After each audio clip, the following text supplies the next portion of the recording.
Alright, well, welcome back again to AFAF Tech. I'm Aaron. Come here. We're gonna play some games. Yeah. Oh, yes. This is Edna, my mascot. Oh, you. Get in my hair. Sorry. Hold you sideways like this? Okay. Alright, well, I just did my folding and home video, and I'm very satisfied with the RTX 2080 and its performance and crunching numbers. It's very, very nice. Gonna run it till it dies, I guess. That's not the only reason I appreciate having it. Playing games, of course. You know, that's the other thing you do with a GPU. You know, I'm very happy that I received the card, and I'm very happy with the frames I'm getting now. 1080 was wonderful. You know, playing everything at 1440p, Ultra, you know, Witcher, Doom, I mean, Skyrim, of course, even though it's capped at 60 frames a second. It still looks amazing. And can be ran at 4K, so at a decent frame rate. Oh, you gotta go sleepies. You don't care about tech. You go sleep. So in this video, I'm just gonna show my performance with the 2080 and the fact that i7 3770K does not bottleneck like the i5 3570K. It needs to be fed. That's what I'm going to do. I'm just going to jump right into it and show you some quick performance numbers. Not really comparing it to the 1080 because there kind of isn't a comparison with the performance gains. It's just better. That's what I'm going to do. Yes, that's what we're going to do. What do you have to say? You got anything to say? Anything to add? Cool. Let's do it. Before, with the 1080, I was very satisfied. I could run Witcher at 1440p, Ultra, you know, everything maxed. And it was great. The game looks amazing, especially in Tucson, where we're going right now. So as you can see, we are running 4K.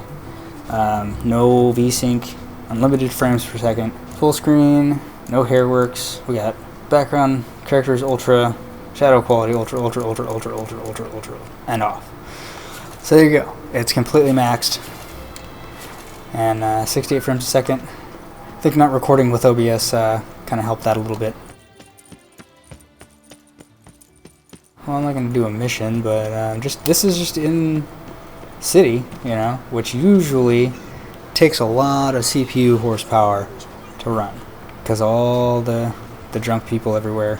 I mean, it's very, very playable, even though we're stumbling around 58 frames a second or so. Draw distance is absolutely excellent. So right now, the GPU is clocked at 2025. RAM is 1750. We're at 71 degrees C. I locked the fans at 65% because, you know, temperature. Currently using 230 watts to get this 60 frames a second here. 98% GPU usage. We got 62% CPU usage at 4.27. We're using 7 gigabytes of RAM out of 31. GPU is using 4,446 megabytes, so 4.4 gigabytes. Video engine load is at 66 because of the capturing. We're using 101% TDP. Yeah, it's all working hard, but there's no bottleneck or anything. So what I want to do is get somewhere that's not here. The graphics are so much cleaner than the base game. You know, they had a little bit more time to do some tweaking. So the big test with this game is actually going to Novigrad. I don't know how many characters on screen at one time, and that can really tax the computer more than anything. Mainly for this game, mainly the CPU. GPU generally will always hit almost 100% in this game, no matter what. So here we go, Novigrad. And it's raining.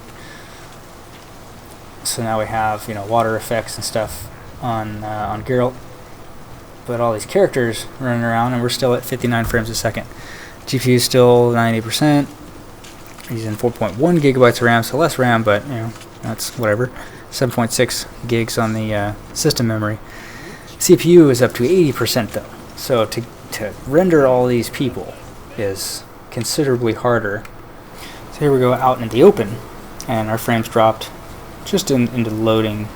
They dropped a little low, but I mean, look at all the detail on Geralt here. It's all clean. We're at 68 frames a second out in the middle of nowhere, with all this, you know, lightning and rain and wind and all the plants moving. So yeah, that's Witcher at 4K. Now what we can do, just to show you the difference, I'll jump it down to 1440. We're at 100 frames a second. You know, it still looks amazing. I could probably turn all the anti-scaling and ambient occlusion on, but I like 4K. Now that I can do it, that's what I'm going to be doing. It's Witcher. It runs amazingly. So yeah, we're going to jump over to Metro Exodus. You know, it has ray tracing and all that, and I'll show you how that game compares, especially being a modern AAA title. So this is Metro Exodus at 4K on Ultra, and right now we're seeing 250 watts on the GPU, 100%, 98%, 99% GPU usage, 5 gigabytes of RAM being used, 77C. We're at 2025 GPU clock, 1750 memory clock. We're using 6.6 gigs on the system memory and 57-59% CPU load on the i7. And everything looks pretty good. I mean, it's the water, you know, that looks like non-ray traced water, but this is 4K, so you know, there's certain things you don't need, like any of the ambient occlusion and all that stuff. It does seem to be a little laggy in this section, but yeah, so this is 4K. I mean, it's not bad. It's probably still playable. And so what we'll do is we're going to bump this down to 1440, what I normally play at.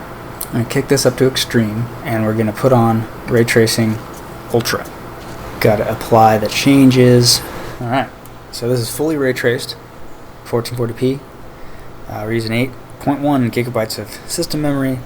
We're using 5.9 gigabytes of GPU memory, 99% GPU load, 240 watts, 244 watts, 2025 on the GPU core, 1750 on the memory clock, or 77C. We're using 67% CPU. And it is very playable. I got a fast sync on, and fast sync works great. Little bit of screen tearing every once in a while. So what I'm gonna do is we're gonna kill the fish.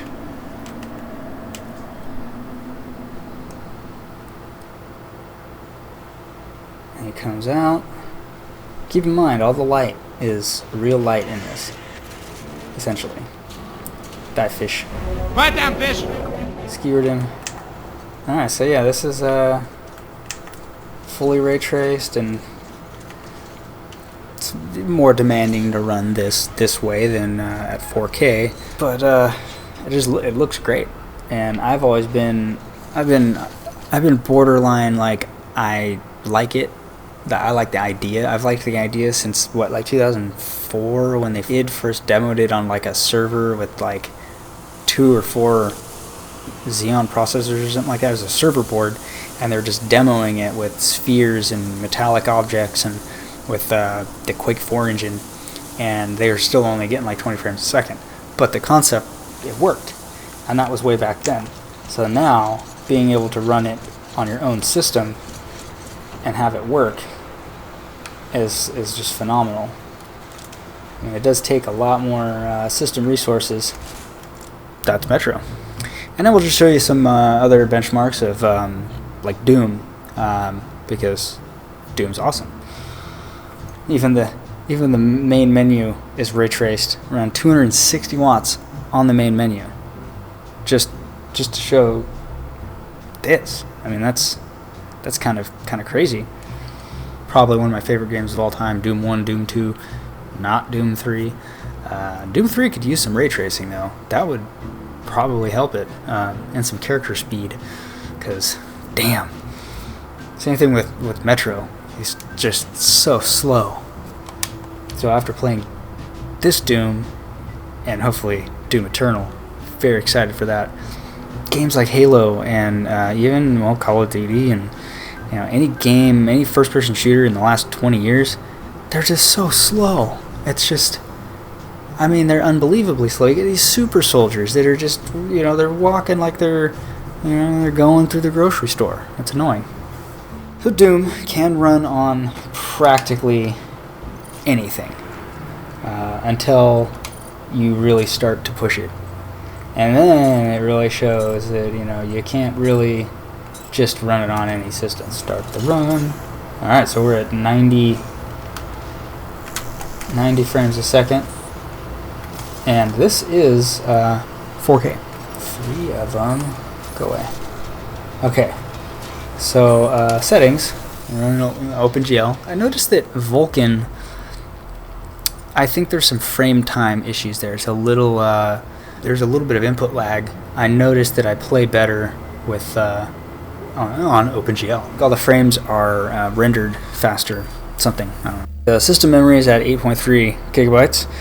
The GPU is using 6.4 or 95% GPU usage.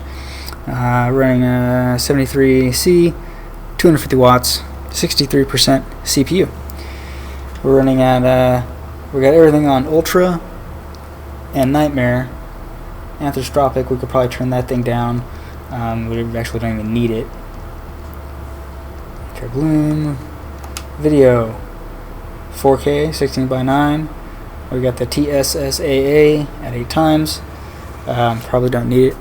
No VSync and 110% field of view.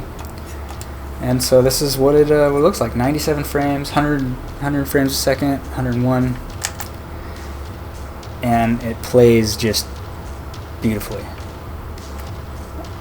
I mean, it played beautifully when I first got it, when I was running the 970s, and now it just plays even better. Man, I love this game. Can't wait to play Doom Eternal. It's gonna be awesome. Alright, so everything is just flawless on this. It never dips below 60 that I've seen at 4K. I mean, imagine if I raised it up even more, which we'll try. We might get something. Chop, chop. Choppity chop. Chop, chop, chop, chop, chop. So yeah, this is just enormously playable. That's the only way I can express how it feels. So Doom 4K, excellent. If violent video games cause violence, that means that chess is the most violent game ever made, because it's war personified. It's the smallest form of war, other than thumb wrestling, I guess, that you can play. It trains you for battle. Ban chess, ban Monopoly, ban the game of life. Chutes and Ladders, the most violent game ever made. But with Doom, you're killing demons. Who cares? They even said that when the original game first came out. So that's Doom. It runs beautifully. The more hardware you throw at Doom, the better it runs. That's, I guess, the lesson learned. That wraps this one up. Where'd that fly go? Meow. Yes, you baby.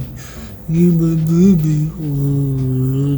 Oh, RTX 2080 given to me, well, from Linus and Nvidia, and Paul, he handed it to me. I didn't know that Paul handed it to me. That's how out of it I was when that happened.